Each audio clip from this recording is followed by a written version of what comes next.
한 주간 행복하셨죠? 네. 하나님이 주시는 행복이 저와 여러분 가운데, 가정 가운데 넘치기를 축원합니다. 요즘 제가 늘 하는 일이 있습니다. 뭔지 아시죠? 네. 블로그에다 날마다 쓰는 것인데, 네, 처음엔 제가 이제 묵상글만 올리다가 감사일기를 적었어요. 적은 지 얼마 안 된 것 같은데 아내가 굉장히 재밌어 하더라고요. 그래서 요즘은 묵상보다도 감사일기에 더 사명감을 가지고 이렇게 쓰고 있어요. 네, 얼마 전에 우리 나리자매님도 오셔가지고 제 아내한테 그랬나요? 아침에 블로그 링크 보시면 묵상부터 안 보고 먼저 밑에부터 보고 그다음에 묵상을 보신다고 이렇게 하셔가지고 더욱더 중점을 두고서 쓰고 있습니다. 사실 제가 처음부터 이게 감사를 목표로 이렇게 글을 쓰지는 않았어요. 왜냐하면은 그냥 목사가 평일에 뭐 하고 지낼까? 저도 평신도였을 때 그게 궁금했었거든요. 네. 뭐 일주일에 한 번 보는데 뭐 많으면 2번 보고 금요 예배 때 한 번 보고 이렇게 보는데 평상시에 목사님 뭐 할까 이런 궁금증이 있어서 또 뭐 궁금해하지 않으실지 모르지만은 그래도 알려줘야 되겠다. 그래서 나와 어떤 저와 저의 사역을 좀 투명하게 오픈해서 보여주자 그런 마음으로 이제 시작을 했는데요. 그냥 오픈하기는 좀 뭐하니까 오픈하면서 감사한 걸 좀 적어보자 이렇게 해서 이제 감사일기를 오감일기라고 이렇게 이름 붙여서 했는데 당시에는 별로 감사하지 않은데 그 다음날 딱 생각하면서 그 사진을 보면서 보니까 감사하더라고요. 네, 그런 마음이 올라오더라고요. 그래서 그때는 막 정신없어서 이렇게 있었지만은 다시 돌아보니까 굉장히 감사한 일들이 많았었고요. 그렇게 감사일기를 계속 쓰다 보니까 점점 그 당시에도 감사가 막 느껴지는 거예요. 그런 일이 있을 때 이거 감사하구나. 이거 내일 써야 되겠다. 그런 마음들이 막 생기는 것이죠. 제가 그때 깨달은 게 하나 있는데 이렇게 어떻게 보면 이렇게 억지로라도 어떻게 보면 이렇게 하나의 어떤 틀을 통해서라도 감사하기 시작하면은 감사할 일이 더 많아진다는 거예요. 오감일기를 쓰려고 감사하다 보니까 감사할 일들이 실제로 많아지는 것이죠. 말씀 가운데 이런 말씀이 있죠. 바울 사도께서 범사에 감사라는 말씀이 있습니다. 그러니까 범사라는 것은 모든 일이죠. 모든 일에 감사하라고 이렇게 명령하시는 이유가 이런 데 있는 거구나라고 생각하면서 그 사도 바울의 말씀이 정말 가슴에 딱 와닿는 그런 경험을 해보게 되었습니다. 여러분들도 늘 이렇게 감사하면 좋겠습니다. 이게 정말 행복의 비결인 것 같아요. 여러분 오늘 말씀을 보면요, 이사야 오늘 본문은 이건 범사에 감사하는 수준이 아니에요. 이거는 오늘 말씀은 사실 미래에 대한 예언이거든요. 미래에 대한 예언. 이사야는 미래의 일까지 감사하고 있다는 거예요. 그것도 아주 먼 미래. 그러니까 이사야가 보지 못할 미래죠. 그러니까 죽고 나서 이 일이 이루어졌거든요. 사실 이게 말이 되겠습니까? 현재에도 감사하기 쉽지 않은데 아직 일어난 일까지 감사라는 것은 굉장히 좀 놀라움을 넘어서 어떻게 보면 황당할 수도 있어요. 네. 그런데 하나님이 약속하신 그 말씀을 믿으면 그러면서 자기는 생전에 경험하지 못하는 그 일까지도 이사야는 감탄하면서 감사를 하게 됐다는 것이죠. 여러분 우리가 어떻게 하면 감사를 잘할 수 있을까? 어떻게 하면은 이 감사를 생활할 수 있을까? 감사하면 더 좋은 일이 더 많이 생기는데 우리가 어떻게 이 신앙을 감사하는 신앙으로 만들 수 있을까? 이것이 오늘 제가 드리고 나누고 싶은 말씀입니다. 여러분 감사를 잘하려면요 제일 먼저 믿음이 있어야 됩니다. 믿음. 감사도 믿음입니다. 감사도 믿음이에요. 작년에 제가 국활동에 있을 때 그 도서관에서 꿈의 학교를 했죠. 우리 선생님으로 또 참여를 하셨는데 보조 선생님으로 마이크로네이션이라고 자기만의 나라를 만들고 이 나라를 어떠한 나라로 만들겠다. 그리고 이것을 어떻게 운영하겠다. 이런 것들을 이제 같이 생각하고 만들고 그런 프로젝트 수업이었는데요. 그 수업의 목적은 미래에 대한 비전을 자기가 세우는 거예요. 그러면서 그 비전을 만들어갈 수 있는 또한 역량도 같이 한번 연습해보고 이런 것이 수업의 목표였어요. 그래서 그 수업의 목표를 이루기 위해서 제일 가장 제가 중점을 두었던 것이 뭐냐면은 수업 시간마다 매번 했던 것이 있는데 그것이 감사한 것을 쓰는 거였어요. 네. 왜냐하면은 이 감사를 해야 주변을 볼 수가 있어요. 나만 생각하면 감사를 볼 수가 없습니다. 미래라는 것이 난데없이 갑자기 열리는 것이 아니라 현실과 나를 살피고 주변을 돌아보면서 거기서 미래로 나아갈 수 있는 것을 찾아야 되기 때문에 그래야지 미래가 열리는 건데 현실을 돌아보지 않으면은 미래에 대한 꿈도 없고요. 대부분 아이들이 미래에 대해서 뭐 되고 싶니 이렇게 물어보면은 미래에 대한 뭐가 없거나 있어도 굉장히 허황된 게 있습니다. 허황된 게. 그거는 자기를 보지 못하고 자기 주변을 안 살폈기 때문에, 이 세상이 어떻게 돌아가는지 관심이 없기 때문에 그냥 뜬구름 잡는 이런 비전만 있는 것이죠. 그래서 매 시간마다 감사한 것을 적는 수업을 했어요. 그걸 통해서 자기를 돌아보고 주변을 돌아보기를 원했던 것이죠. 그래서 나에 대한 감사, 내 주변에 있는 사람들에 대한 감사, 내가 처한 환경과 어떤 세상에 대한 감사, 이런 것들을 세 가지로 나눠서 꼭 감사하는 것들을 하라고 했는데, 세 개는커녕 한 개도 제대로 하는 애들이 많이 없어요. 아이들이 이 일을 굉장히 힘들어했어요. 네. 그래서 내가 왜 이렇게 애들이 힘들어할까 이렇게 생각을 해보니까 그 이유는 바로 제가 생각하기에는 스트레스 때문이에요. 스트레스 때문에. 뭐냐면은 아이들이 하는 일이 너무나 많아요. 기본적으로 학원에 몇 개씩 다니고요. 그렇기 때문에 이미 머리에 과부하가 걸려져 있어요. 그러니까 다른 걸 생각할 여유가, 돌아볼 여유가 없는 것이죠. 돌아볼 여유가. 이게 스트레스를 받으면요, 이 코티졸이라는 호르몬이 나오는데, 이 호르몬이 나오면은 우리 몸이 긴장하게 됩니다. 긴장하게 돼요. 이게 긴장하게 되면 어떤 모드로 돌입하게 되면 생존 모드로 돌입합니다. 이게 사는 게 목적이에요. 사는 거. 어른이나 아이나 다 마찬가지예요. 스트레스 받으면 이 호르몬이 분비가 되면서 생존 모드로 돌입하게 됩니다. 그렇게 되면 감사에 눈을 돌릴 여력이 없어지는 것이죠. 그러니까 평상시에 감사할 마음도 이유도 능력도 없는 거예요. 게다가 요즘 아이들은 또 부족한 게 없잖아요. 다 해주니까 뭐 이게 너무나 당연한 것들이죠. 그러니까 감사할 일이 없는 것이죠. 여러분, 감사가 왜 믿음이냐면은 우리가 무언가 소망하고 그 일을 바라고 그것이 이루어질 거야 라는 믿음이 없으면은 이 현실이 빡빡하고 힘들고 벅차면은 감사할 마음이 안 생기는 겁니다. 그러니까 아이들이 감사의 마음이 없는 것이죠. 현실이 이렇게 힘들고 버겁지만 이 모든 것이 결국은 그래도 이것을 버텨나가면 내 삶 가운데 내 내일에 나에게 피와 살이 된다는 그런 믿음. 지금이 어렵지만은 하나님께서 이러한 과정을 통해서 나를 바꾸어 간다는 그 믿음. 그 믿음이 있을 때 이 현실이 어렵고 빡빡해도 그 안에서 감사를 찾을 수가 있는 것입니다. 오늘 본문을 보면은요, 이사야가 지금 일어나지도 않은 일을 환상을 통해서 보고 난 다음에 뭐라고 하냐면, 주 하나님은 나의 힘, 나의 노래, 나의 구원이시다 이렇게 고백합니다. 지금 이사야가 본 환상은 당장 지금 일어날 일도 아니고 내일 모레 일어날 일도 아닙니다. 아직 이스라엘을 괴롭히고 이스라엘을 흔들고 있는 아시리아가 두 눈 시퍼렇게 뜨고 살아있을 때예요. 그 당시에 이 바빌론이라는 나라는 거의 듣보잡 그런 나라입니다. 근데 하나님은 이 아시리아는 아무것도 아니야. 바빌론이 아시리아 무너뜨리고 그 중간에 메대라는 나라가 있겠지만은 이 바벨론이 너희 나라까지 다 무너뜨릴 것이야.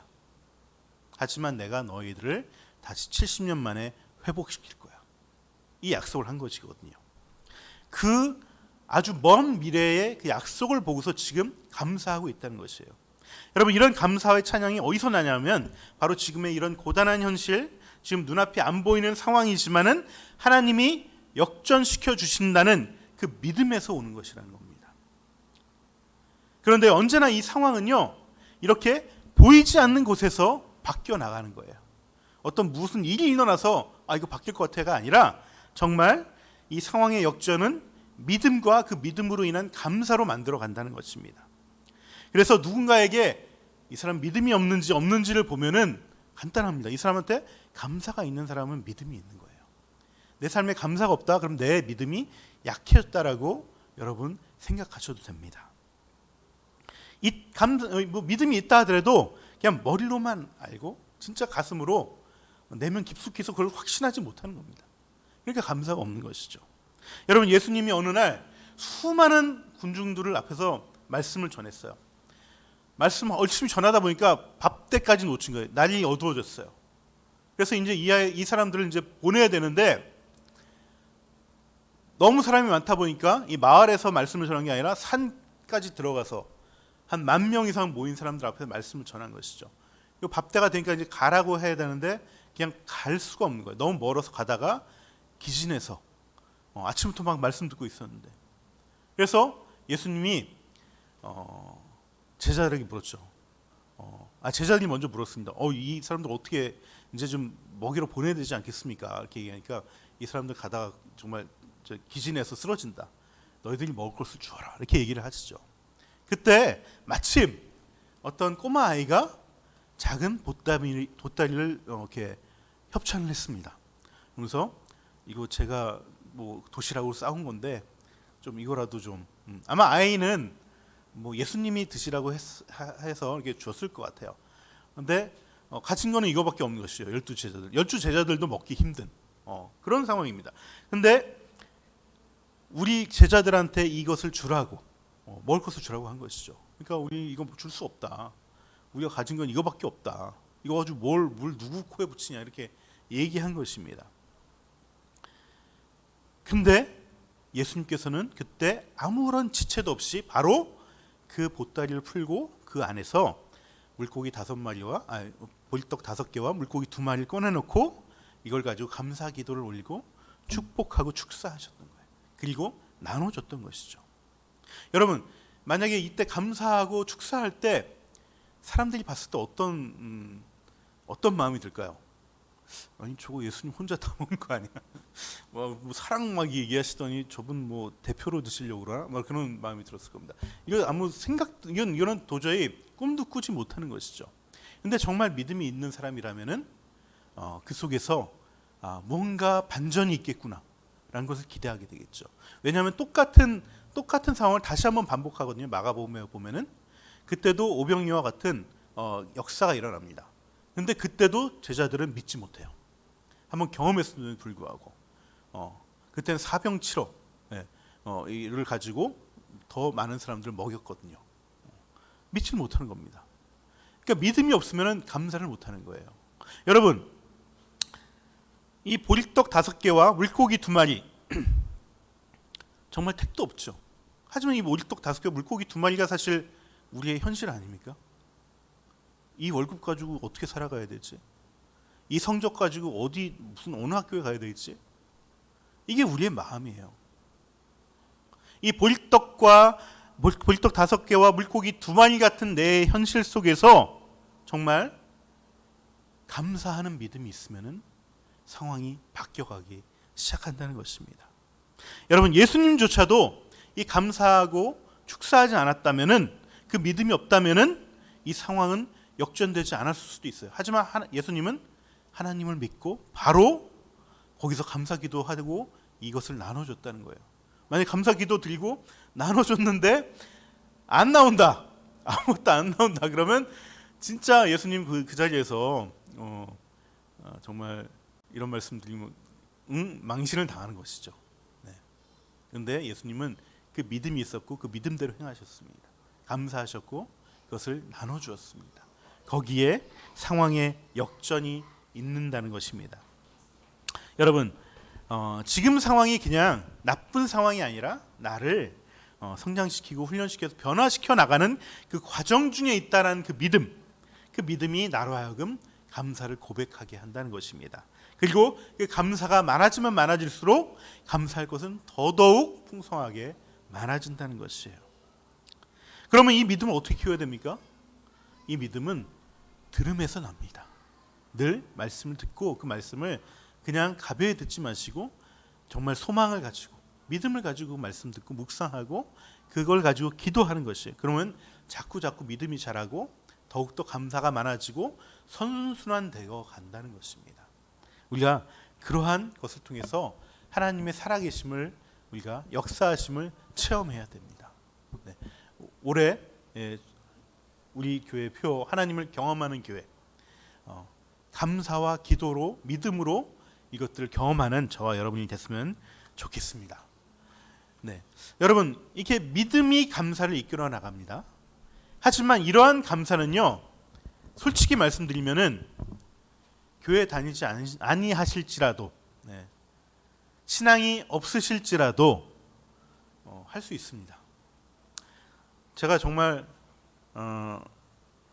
요즘 유튜브를 보니까 유튜브마다 하는 얘기가 이 감사를 얘기하고 있어요. 자기 개발 좀 하신다는 분들은 감사하세요 막 얘기합니다. 그분들 신앙 없습니다. 감사를 굉장히 강조하세요. 근데 진짜 이것보다도 더 좋은 건 뭐냐면요, 진짜 좋은 감사는 공동체의 찬양으로 들려지는 감사가 진짜 좋은 감사예요. 그냥 감사는요, 세상 사람들도 다 해요. 다 합니다. 사실 이 유튜브에서 나오는 이런 감사들 보면은 믿음도 강조하거든요. 긍정의 힘 굉장히 강조 많이 합니다. 끌어당김의 법칙 이런 거 굉장히 강조 많이 합니다. 이런 게 사실 다 유사 종교, 뉴에이지 영성인데요. 사실 이 모든 감사와 믿음은요, 이 기독교의 감사 신앙을 패러디한 겁니다. 세상의 모든 종교 가운데 기독교처럼 감사를 강조하는 종교는 없어요. 종교 경전에, 이 성경에 이렇게 감사를 강조하는 종교는 기독교밖에 없습니다. 게다가 심지어 미래일까지 밀당겨서 감사라고 얘기하는 종교는 성경 말씀밖에 없습니다. 그만큼 중요한 거예요. 근데 하지만 요즘은 이런 감사를 세상에서 너무나 많이 얘기한다는 거예요. 그만큼 감사가 주는 효과가 크기 때문에 그렇습니다. 그래서 과학적으로도 이것을 막 입증시키려고 감사하면 어떤 효과가 있는지 그런 막 영상들이 많이 있습니다. 그 중에 하나 같이 한번 보실까요? 네. 생로병사의 비밀에서 나온 행복의 비밀. 감사함을 느낄 때와 화내고 원망할 때 우리 뇌는 활성화되는 영역이 다릅니다. 화를 내면 교감신경계가 자극돼 아드레날린과 같은 신경 전달 물질을 분비하고, 이것이 다시 부신을 자극해 스트레스 호르몬인 코티졸을 분비하게 되는데요. 이로 인해 혈액이 근육 쪽으로 몰리면서 혈압과 혈당이 올라가고 심장 박동이 빨라지게 됩니다. 반면에 우리가 감사함을 느끼게 되면 측뒤엽 중 사회적 관계 형성에 관련된 부분과 즐거움에 관련된 쾌락 중추가 작용해서 도파민, 세로토닌, 엔도르핀 등 이른바 행복 호르몬을 분비하도록 영향을 줍니다. 그리고 이들 행복 호르몬의 영향으로 우리 몸은 심장 박동과 혈압이 안정되고 근육이 이완되면서 기분 좋은 행복감을 느끼게 되는 거죠. Greater resilience, so better ability to recover from stress, from difficulty, greater capacity to collaborate and be generous and receive generosity from others. And what that translates to physiologically is better health heart, right? Less vulnerability to stress-related disease and cardiovascular risk and things like that. 세상에서는 이렇게 감사를 많이 얘기해요. 근데요, 문제는 뭐냐면요, 세상도 정답을 알고 있어요. 우리도 정답을 알고 있습니다. 근데 문제는 정답을 해나갈 수 있는 능력이 있느냐는 거예요. 능력이 있느냐. 여러분, 소위 뉴에이지 성향을 가진 이런 유튜버들도 다 이런 감사를 하라고 말하지만은 사실은 몇몇 소수만이 이 감사를 늘 하고 있어요. 대부분의 사람들은 이 감사가 좋다고 얘기를 듣지만은 처음에 하다가 흐지부지하고 맙니다. 이 감사가 지속적으로 이루어지지 않는 거예요. 왜 그럴까요? 왜 그럴까요? 그거는 딱 하나밖에 없습니다. 그 이유는 혼자 하기 때문에 그렇습니다. 혼자 하는 감사는 오래가지 않습니다. 여러분, 뉴에이지든 신앙이든 다 영성이란 공통된 부분이 있어요. 그래서 이 영성이란 것은 우리가 하나님의 형상으로 모든 인간을 만들어졌기 때문에 뉴에이지에서도 우리가 비슷한 영성을 얘기를 해요. 우리도 그 영성을 얘기해요. 근데 궁극적으로 다른 부분이 있는데, 기독교의 영성은 공동체, 즉 교회를 떠나서는 아무런 얘기를 할 수가 없습니다. 하지만 유사 영성인 뉴에이지나 명상 같은 영성은요, 절대 공동체 얘기하지 않습니다. 하더라도 잠시 일시적으로 만나서 이런 공동체일 뿐이에요. 지금 세상에서 얘기하는 공동체는 다 그런 공동체거든요. 잠시 모여서 일회적으로 만나는 그 공동체, 익명의 공동체, 인터넷에서 잠깐 누리는 공동체, 이걸만 얘기하는 것이죠. 절대 이러한 영성은 지속될 수가 없습니다. 왜냐하면은 이 영성은 또 제한적일 수밖에 없어요. 왜냐하면은 인간은 근본적으로 자기 중심적인 그 원죄를 벗어날 수가 없어요. 그 속에서 아무리 영성 개발해봤자 뉴에이지 영성밖에 안 되는 겁니다. 그것은 특별한 사람들에게는 그나마 조금 자기에게 유익이 되지만은 일반적인 사람들한테는 하라고 해도 유지할 힘이 없어요. 여러분, 복음은 능력입니다. 이걸 할 수 있게 해주는 거예요. 이 한계를 벗어나서 뛰어넘을 수 있는 방법은 성령의 교통하심으로 말미암아 이루어지는 이 교회 공동체 속에서만 찾을 수가 있는 거예요. 그래서 교회가 개인별로, 이 시대 가운데 개인별로 다 모두가 인간성이 다, 인간들이 다 소비되어지고 생산의 어떤 도구화 되어지고 있는 이 시대 가운데 유일한 소망이고 희망이라고 얘기하는 것입니다. 그래서 감사가 개인에게만 머물러 있다가 흐지부지 되지 않으려면은 그 감사가 공동체의 감사가 돼야 되는 것입니다. 공동체의 감사, 모두 함께 감사드리는 모습이 있어야 돼요. 그러려면은 그 감사는 그 찬양의 감사가 돼야 되는 거예요. 찬양의 감사. 공동체를 이루시고 서로 교통케 하시고 서로 기도하고 섬기게 하시는 그 삼위 하나님, 그것을 찬양하는 그 찬양까지 나아가는 감사야지만 비로소 우리가 그 감사를 오랫동안 우리 것으로 유익을 누릴 수 있고 그 가운데서 우리가 영성이 깊어질 수 있는 것입니다.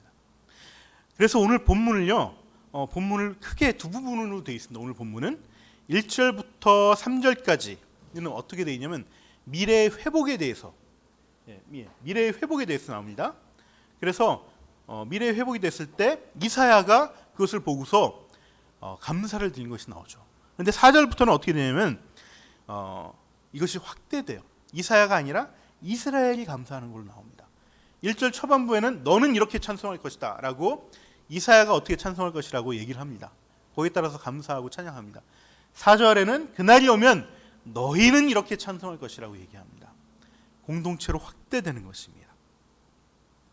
무슨 얘기냐면은 예수 그리스도의 구원을 경험하고 이것이 온전히 이루어진 것은 바벨론에게서 돌아온 것에서 이루어진 것이 아니라 예수님께서 이 땅 가운데 오셔서 우리가 죄 가운데 해방되고 우리가 진정한 사랑의 그런 하나님의 형상이 온전히 회복된 사람들로 되었을 때, 그때 그 구원을 경험하고 나서 회복되어져서 믿음이 생긴 사람들이 함께 감사의 찬양을 드리는 그런 자리까지 나가게 되고 나가야 된다는 것을 얘기하는 거예요. 그래서 공동체의 나눔이 정말 중요한 거고요. 그 나눔 중에서도 감사의 나눔이 정말 중요한 것입니다. 우리가 예배 끝나고 늘 한 주간의 감사를 이렇게 고백하지 않습니까? 여러분이 이것이 우리가 드리는 예배, 여러분 이것이 우리가 드리는 예배의 모습이고요. 은혜를 입은 우리가 마땅히 찬양해야 될 모습입니다. 그런데 저는 이 감사, 우리 나누는 감사가 조금 아쉬운 부분이 있어요. 아쉬운 부분. 뭐냐면은 감사하는 데 있어서 하나님이 빠져 있어요. 물론 마음은 하나님 때문에 감사하는 마음이 있습니다. 그런데 그것을 입술로 고백하지 않습니다. 찬양은 입술로 고백하는 거예요. 명시적으로 하나님이 하셔서 이렇게 감사한 일이 생겼습니다라고 고백하는 것이죠. 시험 잘 봐서 정말 좋아요, 감사해요로 끝나는 것이 아니라 하나님께서 저에게 열심히 공부하게 하시는 길을 열어주시고 하나님께서 시험 잘 보게 하셔서 감사합니다라고 이렇게 하나님을 명확하게 밝히고 간증식의 감사를 해야지 이것이 찬양이 되는 것입니다. 여러분, 감사 찬양이 왜 중요한지는 함께 감사를 하고 하나님 하셨음을 고백할 때 왜 좋냐면은 내가 교만에 빠지지 않습니다. 그런 유익이 있습니다. 공동체의 찬양이 아닌 그런 개개인의 감사, 세상 사람들이 하는 감사는요, 시간이 지나면 흐지부지하게 될 수밖에 없어요. 그리고 그냥 운이 좋아서 그렇게 된 거라고 여깁니다. 그리고 그런 감사는 처음에는 운이 좋아서 그런 거야라고 얘기하지만은 결국 내가 잘나서 운이 좋은 거야라고 결론 짓습니다.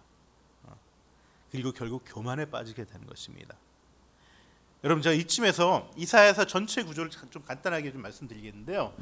이사야서는 총 66장으로 되어 있습니다. 그리고 이사야서는 제1 이사야서, 제2 이사야서로 나눠져 있어요. 그러니까 좀 시대가 좀 길게 되어 있기 때문에 쓴 시대가 좀 틀립니다. 그래서 두 개로 나눠져 있는데 이것을 외울 수 있는 아주 좋은 방법은 성경이 66권으로 되어 있죠. 네, 그래서 이사야도 66장입니다. 그리고 제1 이사야서는 39장입니다. 성경의 구약은 39권입니다. 신약은 39, 27, 27권입니다. 그래서 총 66권이에요. 이사야서도 제일 이사야서 39장과 제2이사야서 27장 나머지 뒷부분이 이렇게 나눠져 있어요. 이거는 그냥 상식으로 알고 계시고요.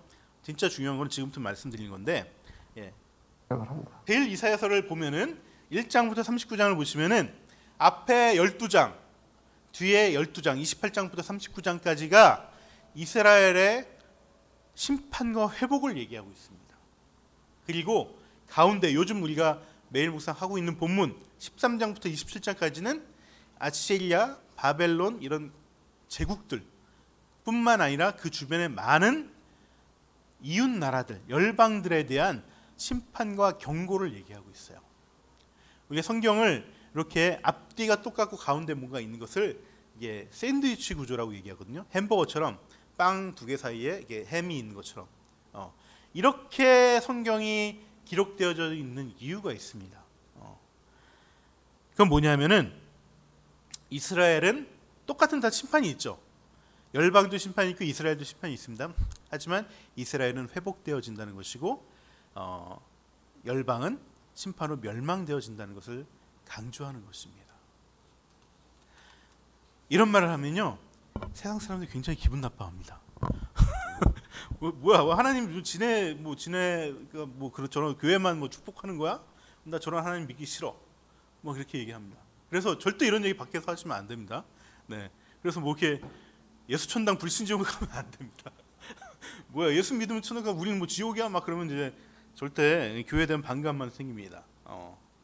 그리고 하나님도 실제로 너희는 나를 안 믿기 때문에 무조건 멸망이야, 죽음이야라고 말씀하지 않습니다. 이사야서에서 왜 이 열방은 심판받고 멸망할 수밖에 없는가를 뭐라고 얘기하냐면 교만 때문이라고 얘기합니다. 교만 때문이라고. 하나님은 너희가 나를 안 믿어서 심판받고 멸망당하고 지옥에 가는 거야라고 절대 말씀하지 않습니다. 너희가 나를 안 믿기 때문에 결국 너희는 교만해질 것이고 그 교만이 너희를 멸망케 만든다라고 말씀하십니다. 여러분, 교만이 왜 생길까요? 교만이 세계사 속에서 드러나는 대부분의 큰 힘을 가졌던 제국들은요, 사실 처음에는 조그만 부족이었어요. 조그만 부족, 정말 아무도 주목하지 않는 거기서 시작합니다. 점점 거기서 뛰어난 영웅이 한 마리가 아니라 한 명이 나타나서 이웃 부족을 정복하고 옆에 나라까지 정복하고 그들을 무릎 꿇리고 굴복시킨 다음에 점점 강대국도 쓰러뜨립니다. 처음엔 작은 승리로 시작되지만 점점 큰 승리를 거두게 되고요, 패배를 경험하지 않습니다. 그 속에서 결국 그들은 교만에 빠지게 되죠. 그리고 굉장히 안하무인이 돼버립니다. 여러분, 안 그럴 것 같은가요? 여러분들도 다 그렇습니다. 저도 마찬가지입니다. 여러분, 목사님들이 이렇게 어떤 목사님들 보면은 정말 무너지시는 분들은 다 그런 교만에 빠지기 때문에 그렇습니다. 늘 예외 없이 그렇게 됩니다. 여러분, 교만에 빠지는 사람들은요, 늘 예외 없이 또 남을 공격하고 지적질합니다. 제국의 특성이 그것이에요. 한 나라와 민족이 힘이 세져서 제국이 되면은 약소국을 자기 맘대로 하고 싶어 하는 거예요. 개인도 마찬가지입니다. 내 옆에 힘이 없는 사람을 맘대로 하고 싶어 하는, 권력이 있으면 그렇게 하고 싶어 하는 마음이 생긴 것이죠. 그러다 교만에 빠지고 그 교만은 결국 어떻게 되냐면 다른 더 큰 힘이 있는 사람이 나타나서 그 힘 앞에 무릎을 꿇고 꺾여지고 멸망당하게 되는 것입니다. 이것이 인류의 역사고요, 역사가 주는 교훈입니다. 여러분, 이스라엘과 주변 나라의 차이가 뭐냐면요, 이스라엘은 왕정이에요. 다른 열방도 왕정입니다. 근데 이스라엘은 이 왕권이 하나님에게 있습니다. 그래서 하나님의 나라라고 하는 거예요.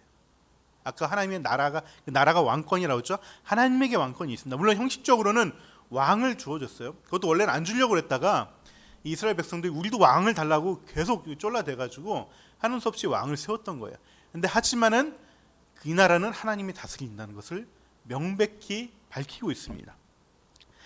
물론 이스라엘의 왕들이 대부분이 이렇게 헷가닥 해가지고 자기가 진짜 왕인 줄 알고 굉장히 안하무인격으로 행동을 합니다. 하나님을 무시합니다. 그렇게 되면 어떻게 되면 하나님께서 이런 이사야 같은 선지자를 보내고 계속해서 말씀을 전하죠. 너 그렇게 하면 안 된다라고 얘기를 하는 것이죠. 그래서 계속 경고를 하지만 그게 안 되면은 이 왕권이 무너지고 나라가 망하게 되는 것입니다. 다른 나라처럼 똑같은 인간의 나라가 되고 마는 것이죠. 하지만 하나님께서 계속해서 간섭하시고 선지자를 보내고 말씀을 깨닫게 해서 결국 어떻게 되냐면 이스라엘은 왕들이 깨닫지 못합니다. 누가 깨닫냐면은 이사야서에서 가장 중요한 하나의 어떤 핵심 키워드가 있는데 그것이 뭐냐면 남은 자들이라는 거예요. 남은 자들. 이 남은 자들이 깨달아서 바벨론에 끌려가서 포로로 살지만 그래도 하나님 말씀을 내가 받고 하나님 말씀에 깨달은 그것을 가지고 감사하고 그 말씀을 지키려고 했던 사람들이 다시 돌아와서 다시 성전을 다시 짓고 하나님의 신앙을 회복해 나간다는 거예요. 그게 하나님 나라가 다시 세워지는 것입니다. 하지만 세상의 나라는 왕은 무조건 교만에 빠질 수밖에 없어요. 그 교만으로 인해서 그 왕뿐만 아니고 그 나라까지 다 멸망하게 된다는 것입니다. 여러분, 그 차이가 뭡니까?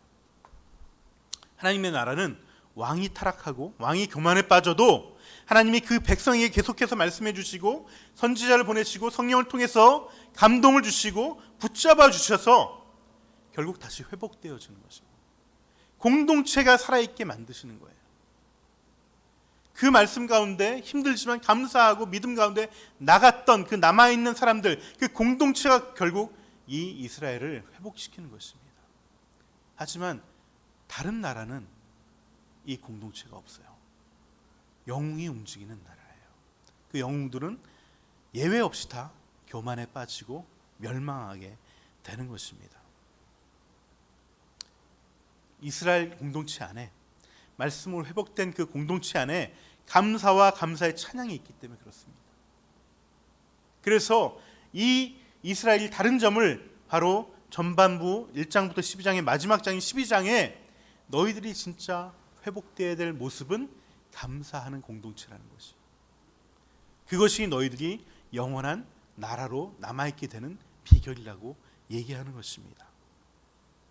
그래서 교회 공동체는요, 함께 감사의 찬양을 드리는 대로 나가야 되는 것입니다. 저 혼자 감사의 길을 쓰면 이제 안 되고요. 여러분들도 함께 감사의 길을 쓰시고 같이 나누셔야 됩니다. 그래서 서로가 감사하는 모습을 보면서 우리가 또 도전받고 나도 더 감사한 것을 하나님께 소망하게 되고 그 믿음으로 나가게 되는 것이죠.